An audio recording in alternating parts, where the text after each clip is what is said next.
आधी रात बीत गई, लेकिन लता की आंखों में नींद का नामो निशान नहीं था।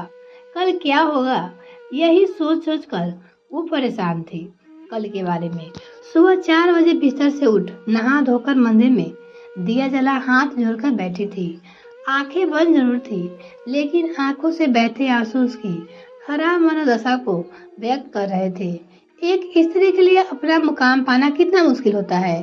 अधूरी पढ़ाई संग जब ससुराल आई, उसके पति वैभव ने अपनी पढ़ाई पूरी कर लेने का आग्रह किया। अब आगे बढ़कर कौन सा तुमको बैरिस्टर बनना है। सासू माँ ने तंज कसा। अपनी बहू से कहा, भाभी अब सीधे जज बनेगी, चेहरे से तो माध्यमिक स्कूल की टीचर लगती है। छोटी ननद दीवा ने उसके साधारण पहनावे पे कमेंट किया। दोनों माँ बेटी हंस दी। लता खून का घूंट पीकर रह गई। एक मध्यवर्गीय परिवार की बेटी के सपने देखने का हक है, लेकिन पूरा करने का नहीं। स्नातक की पढ़ाई के दौरान ही माता पिता सुयोग्य वर मिल जाने से उसके हाथ पीछे कर रखा। नहाने के मूड में थी, बिना लता से पूछे शादी तय कर दी। कुछ समय बाद विवाह हो गया। पढ़ाई पूरी ना हो करने पर मना लिए लता ससुराल आ गई। मौके की तलाश में थी, कब अपनी पढ़ाई की अनुमति ले, पढ़ाई पूरी कर ले। बड़ी कठिनाई और बहन बालों से झेल कर उसे पढ़ाई की अनुमति मिली। लता इसे ही अपना सौभाग्य माना और पूरे मन से पढ़ाई का स्नातक की डिग्री ले ली। उसने पढ़ाई में ललक देख पति ने आगे की पढ़ाई का फॉर्म भरवा दिया। उसके पति उसके सपोर्ट करते थे। पढ़ाई पूरी कर लता ने एक डिग्री कॉलेज में इंटरव्यू दिया, जिसका आज रिजल्ट आने वाला था। इसलिए लता परेशान थी। एक और तनाव उस पे हावी था। 2 महीने से तबीयत कुछ ठीक नहीं चल रही थी। सब खाया पीना उलट जाता। आज डॉक्टर के पास भी लता को जाना था। लता, यह क्या बैठी हो, जल्दी करो, डॉक्टर के पास हमें समय से पहुंचना है। फिर वहीं से मैं ऑफिस के लिए निकल जाऊंगा। वैभव यानी कि लता के पति ने लता को मंदिर में बैठे देखकर अपनी पत्नी से कहता है, जल्दी जल्दी चाय नाश्ता बना, सबको टिफिन कर। लता डॉक्टर के पास जाने को रेडी हो ही रही थी कि नजरें बार बार दरवाजे पे जा रही थी। हार कर लता पति के संग स्कूटर पे बैठकर डॉक्टर की क्लिनिक चली गई। चेक के बाद डॉक्टर बोली, बधाई हो, गुड न्यूज है। डॉक्टर बोलती है।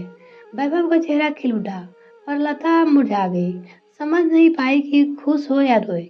डॉक्टर के चैम्बर ने बाहर निकालकर वैभव ने लता को बधाई दी। शादी के 3 साल हो चुके थे। घर में सभी को नन्हे मेहमान आने का इंतजार था। घर में सभी लोग को अब तो ऑफिस जाने का भी मन नहीं है। घर चलकर गुड नाइट को सेलिब्रेट करते हैं, कहकर वैभव ने स्कूटर घर की तरफ मोड़ दिया और घर जाने लगे। घर पहुंचते वैभव ने सबको गुड न्यूज की सूचना दे ही रहा था कि दरवाजे की घंटी बजी। वैभव दरवाजे पे देखने गया तो लो, एक और गुड न्यूज। कहता है एक लिफाफा है, लता के हाथ में दे दिया। लता का अपॉइंटमेंट लेटर था, उसकी जिंदगी का पहला जॉब ऑफर, जिसका लता सुबह से इंतजार कर रही थी और रात को सोई भी नहीं थी। दूसरी गुड न्यूज पाकर लता फिर सुबह वाला हाल था। ये कैसा न्याय है, सिर्फ प्रत्येक गुड न्यूज मिली, पर ऐसे समय में जब उसके लिए फैसला करना कठिन था। कौन सी सेलिब्रेट करे, उसे समझ नहीं आ रहा था। नन्हे मेहमान के आगमन की सूचना से घर में सभी लोग खुश थे, जहाँ तक कि बेईमान से भेजने वाली सासू माँ भी बहुत खुश थी। अपॉइंटमेंट लेटर की बात सुन बोली, कोई नौकरी नहीं करनी है, तुम्हें पढ़ने का शौक था, वो पूरा किया हमने, तो अब तुम्हारा ससुराल कर्तव्य है, हम सबकी चाहत पूरी करो, लता से कहा। वैभव उसकी मन स्थिति समझ रहे थे। हाथ पकड़कर कमरे में ले आया। मेरी तरफ से तुम पूर्ण निर्णय लेने को स्वतंत्र हो, इसमें 2 राय नहीं है। एक गुड न्यूज तुम्हें छोड़नी पड़ेगी, निर्णय तुम्हारा है, तुम क्या चुनती हो। वैभव की बात सुन लता ने निर्णय ले लिया कि अपनी खुशी के लिए बाकी की खुशियों को छीनने का उसे कोई अधिकार नहीं है। जहाँ तक उसका प्रश्न है, उसके लिए दोनों ही महत्वपूर्ण है। पिछली रात परिणाम के तनाव से सो नहीं पाई थी और आज खुशियों को चुनने के जंग में नींद नहीं आ रही थी उसे। सुबह के सूरज के निकलते ही मातृ कैरियर पे भारी पड़ गया। निर्णय हो गया। वैभव के गले लग लता खूब रोई। भड़ास निकाल जाने के बाद लता का चेहरा बारिश के बाद निकली धूप की तरह चमक गया।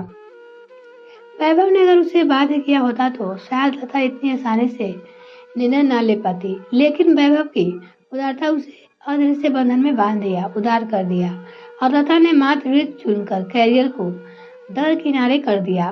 भले उसके लिए निर्णय लेना कठिन था, लेकिन एक बड़े मनमुटाव के आगाज में उसने खत्म कर दिया और उसने अपने बच्चों को चुना।